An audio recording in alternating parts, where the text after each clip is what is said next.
അമീബിയ, E. coli, shigella, Nipah തുടങ്ങിയ മാരക രോഗാണുക്കളെ സംബന്ധിച്ച് നമ്മുടെ മന്ത്രിമാർ, ഡോക്ടർമാർ തുടങ്ങിയവർ ഘോരഘോരം പ്രസംഗിക്കുന്നത് നമുക്ക് കേൾക്കാം. അവർ പരസ്പരം പഴിചാരുന്നതും നമുക്ക് കേൾക്കാം. പക്ഷേ ഈ മാരക രോഗാണുക്കൾ, മനുഷ്യനെ കൊല്ലുന്ന ഈ മാരക രോഗാണുക്കൾ എവിടെ നിന്നും വരുന്നു എന്നതിനെക്കുറിച്ച് ഇവർ ആരും തന്നെ മിണ്ടുന്നില്ല. നമുക്ക് ഈ രോഗാണുക്കൾ എവിടെ നിന്നും വരുന്നു എന്നതിനെക്കുറിച്ച് വിശദമായി പരിശോധിക്കാം. ഈ മാരക രോഗാണുക്കൾ വരാതിരിക്കുന്നതിനുള്ള പ്രശ്നപരിഹാരവും ഇതോടൊപ്പം തന്നെ നിങ്ങൾ കാണുക, കേൾക്കുക. കേരളം ഇന്ന് അഭിമുഖീകരിക്കുന്ന ഏറ്റവും ഗുരുതരമായ പൊതുജനാരോഗ്യ പരിസ്ഥിതി പ്രതിസന്ധിയെ കൃത്യമായ നിരീക്ഷണങ്ങളിലൂടെയും ശാസ്ത്രീയ അടിത്തറയോടെയും വിശകലനം ചെയ്യുന്ന ഒരു സമഗ്ര റിപ്പോർട്ട് താഴെ നൽകുന്നു. കേരളത്തിലെ ഭൂഗർഭജല മലിനീകരണവും പൊതുജനാരോഗ്യ തകർച്ചയും അശാസ്ത്രീയ സെപ്റ്റിക് ടാങ്കുകൾ വരുത്തിവെക്കുന്ന ദുരന്തം. ഭാരതത്തിലെ ജനസംഖ്യയുടെ കേവലം 3% താഴെ മാത്രം വരുന്ന കേരളം രാജ്യത്ത് ഉൽപ്പാദിപ്പിക്കപ്പെടുന്ന ആധുനിക മരുന്നുകളുടെ 20%, ഏകദേശം 15,000 കോടി രൂപയുടെ ഉപഭോഗം ഉപയോഗിക്കുന്ന സംസ്ഥാനമായി മാറിയത് എന്തുകൊണ്ടാണ്?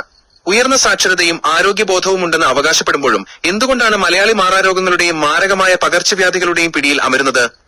ഈ ചോദ്യങ്ങൾക്കുള്ള കൃത്യമായ ഉത്തരം പ്രകൃതി ശാസ്ത്രജ്ഞനായ പ്രൊഫസർ മാധവ് ഗാഡ്ഗിൽ കേരളത്തെക്കുറിച്ച് നൽകിയ പാരിസ്ഥിതിക മുന്നറിയിപ്പുകളിലും നമ്മുടെ വീടുകളിലെ അശാസ്ത്രീയമായ സെപ്റ്റിക് ടാങ്കുകളിലും ഒളിഞ്ഞിരിപ്പുണ്ട്. നമ്മൾ കുടിക്കുന്ന വെള്ളത്തെ നമ്മൾ തന്നെ വിഷലിപ്തമാക്കുന്നതിന്റെ ഞെട്ടിക്കുന്ന യാഥാർത്ഥ്യങ്ങളിലേക്ക് വിരൽ ചൂണ്ടുന്നതാണ് ഈ നിരീക്ഷണം. 1. ഗാഡ്ഗിൽ റിപ്പോർട്ടും കേരളത്തിന്റെ അതിലോല പരിസ്ഥിതിയും.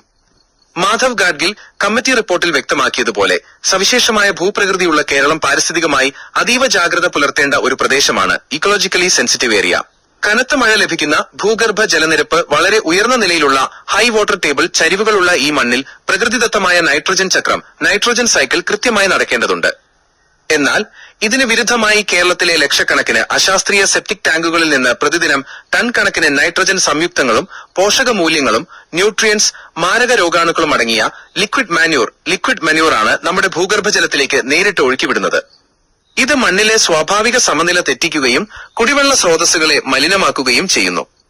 മണ്ണും ജലവും തമ്മിലുള്ള ഈ പരസ്പര ബന്ധം തകരുമ്പോൾ അത് പ്രകൃതിയുടെ അന്തകനായി മാറുന്നു. 2. രോഗാണുക്കളുടെ ഉറവിടം ഈക്കോളി, ഷിഗല്ല, മാരകമായ അമീബ. കേരളത്തിൽ സമീപകാലത്തായി റിപ്പോർട്ട് ചെയ്യപ്പെടുന്ന മരണങ്ങളിൽ വലിയൊരു പങ്ക് ജലജന്യ രോഗാണുക്കൾ മൂലമാണ്. ഈ മാരക ജീവികൾ എവിടെ നിന്ന് വരുന്നു എന്ന ചോദ്യത്തിന് ഒരേയൊരു ഉത്തരമേ ഉള്ളൂ: നമ്മുടെ സ്വന്തം മലിനജല സംവിധാനങ്ങൾ. ഈ കോളി, യോഫീക്കോളി ആൻഡ് കോളിഫോം മനുഷ്യ മലമൂത്ര വിസർജ്യങ്ങളിൽ മാത്രം കാണപ്പെടുന്ന ഈ ബാക്ടീരിയകൾ കേരളത്തിലെ 90%-ലധികം കിണറുകളിലും സാന്നിധ്യമറിയിച്ചു കഴിഞ്ഞു എന്നത് ഭീതിജനകമാണ്. ഷിഗല്ല അതിവേഗം പടരുന്നതും ആന്തരിക അവയവങ്ങളെ ബാധിക്കുന്നതുമായ ഈ ബാക്ടീരിയ മലിനജലത്തിലൂടെയാണ് മനുഷ്യ ശരീരത്തിലെത്തുന്നത്. അമീബ, നീഗ്ലേരിയ ഫൗളറി മലിനമായ കെട്ടിക്കിടക്കുന്ന വെള്ളത്തിലും മണ്ണിലും വളരുന്ന ഇവ മൂക്കിലെ നേർത്ത ചർമ്മത്തിലൂടെ തലച്ചോറിലെത്തി മാരകമായ അമീബിക് മെനിഞ്ചോഎൻസെഫലൈറ്റിസ്, പ്രൈമറി അമീബിക് മെനിങ്കോഎൻസെഫലൈറ്റിസ് പാം ഉണ്ടാക്കുന്നു.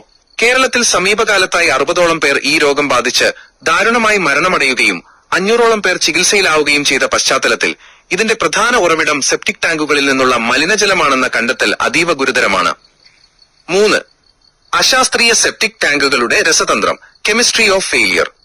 ഒരു സെപ്റ്റിക് ടാങ്ക് ശാസ്ത്രീയമായി പ്രവർത്തിക്കുകയാണെങ്കിൽ അതിന്റെ ഔട്ട്ലെറ്റ് ടാങ്ക് തുറന്നാൽ ഒരിക്കലും ദുർഗന്ധമുണ്ടാകരുത്. എന്നാൽ കേരളത്തിലെ മിക്ക ടാങ്കുകളും തുറന്നാൽ അസഹനീയമായ ദുർഗന്ധമാണ് അനുഭവപ്പെടുന്നത്. ഇതിന് പിന്നിലെ ശാസ്ത്രീയ പാളിച്ച ഇതാണ്: ഓക്സിജന്റെ അസാന്നിധ്യത്തിൽ അനൈറോബിക് എൻവയറമെന്റ് പ്രധാന ടാങ്കിൽ വെച്ച് താഴെ പറയുന്ന 2 പ്രധാന ഘട്ടങ്ങൾ പൂർത്തിയാകേണ്ടതുണ്ട്. 1. ഹൈഡ്രോളിസിസ് സങ്കീർണമായ ജൈവവസ്തുക്കളെ ലളിതമായ സംയുക്തങ്ങളാക്കി മാറ്റുന്ന പ്രക്രിയ. 2. മെത്തനേഷൻ ഈ സംയുക്തങ്ങളെ മീഥൈൻ, കാർബൺ ഡയോക്സൈഡ് വാതകങ്ങളാക്കി മാറ്റി നിർവീര്യമാക്കുന്ന പ്രക്രിയ. എന്നാൽ കേരളത്തിൽ ഈ പ്രക്രിയ പൂർണ്ണമാകുന്നില്ല. ഇവിടെയാണ് ഫ്ലഷ് ടാങ്കുകൾ വരുത്തിയ വിനവില്ലനാകുന്നത്. സെപ്റ്റിക് ടാങ്കുകളുടെ പ്രാരംഭ രൂപകൽപ്പനയുടെ കാലത്ത് ഇന്നത്തെ പോലെ ഉയർന്ന ശേഷിയുള്ള ഫ്ലഷ് ടാങ്കുകൾ ഇല്ലായിരുന്നു. ഇന്ന് നമ്മൾ ഫ്ലഷ് ചെയ്യുമ്പോൾ സെക്കൻഡുകൾക്കുള്ളിൽ 10 മുതൽ 15 ലിറ്റർ വരെ വെള്ളമാണ് അതിശക്തമായ വേഗതയിൽ ഹൈ വെലോസിറ്റി ടാങ്കിലേക്ക് പതിക്കുന്നത്. ഈ ഉയർന്ന ജലപ്രവാഹം കാരണം പ്രധാന ടാങ്കിൽ കിടന്ന് ജീർണനം പൂർത്തിയാക്കേണ്ട മാലിന്യങ്ങൾ, സ്ലഡ്ജ്, ആവശ്യത്തിന് സമയം ലഭിക്കുന്നതിന് മുൻപ് തന്നെ തള്ളപ്പെട്ട് ഔട്ട്ലെറ്റ് ടാങ്കിലേക്ക് ഒഴുകുന്നു, ഹൈഡ്രോളിക് ഷോർട്ട് സർക്യൂട്ടിംഗ്. അവിടെ വച്ച് ഓക്സിജന്റെ സാന്നിധ്യത്തിൽ ബാക്ടീരിയകൾ വഴി പ്യൂട്രിഫിക്കേഷൻ പ്യൂട്രിഫാക്ഷൻ നടക്കുകയും ഹൈഡ്രജൻ സൾഫൈഡ് ഓഫ് H_2S പോലുള്ള മാരകമായ വാതകങ്ങൾ ഉണ്ടാകുകയും ചെയ്യുന്നു. ഇതാണ് ദുർഗന്ധത്തിന് കാരണം. ഈ പ്രക്രിയ വഴി പൂർണ്ണമായി സംസ്കരിക്കപ്പെടാത്ത ആസിഡ് വാട്ടറും കോടിക്കണക്കിന് മാരക രോഗാണുക്കളും തൊട്ടടുത്തുള്ള ലീച്ച് പിറ്റുകളിലൂടെ ലീച്ച് പിറ്റ്സ് നമ്മുടെ ഭൂഗർഭ ജലാശയങ്ങളിലേക്ക് പടരുന്നു. 4. ശാസ്ത്രീയമായ പ്രായോഗിക പരിഹാരം, ദ എഞ്ചിനീയറിംഗ് സൊല്യൂഷൻ. ഈ മഹാവിപത്തിൽ നിന്ന് കേരളത്തെ രക്ഷിക്കാൻ സെപ്റ്റിക് ടാങ്കിലേക്ക് എത്തുന്ന ജലത്തിന്റെ വേഗതയും ആഘാതവും കുറയ്ക്കുക, വെലോസിറ്റി ഡിസിപ്പേഷൻ മാത്രമാണ് ഏകമാർഗം. മാലിന്യവും വെള്ളവും ടാങ്കിനുള്ളിലേക്ക് സാവധാനം പതിക്കാനുള്ള ഒരു എഞ്ചിനീയറിംഗ് സംവിധാനം ഒരുക്കിയാൽ ഈ പ്രശ്നം പരിഹരിക്കാം.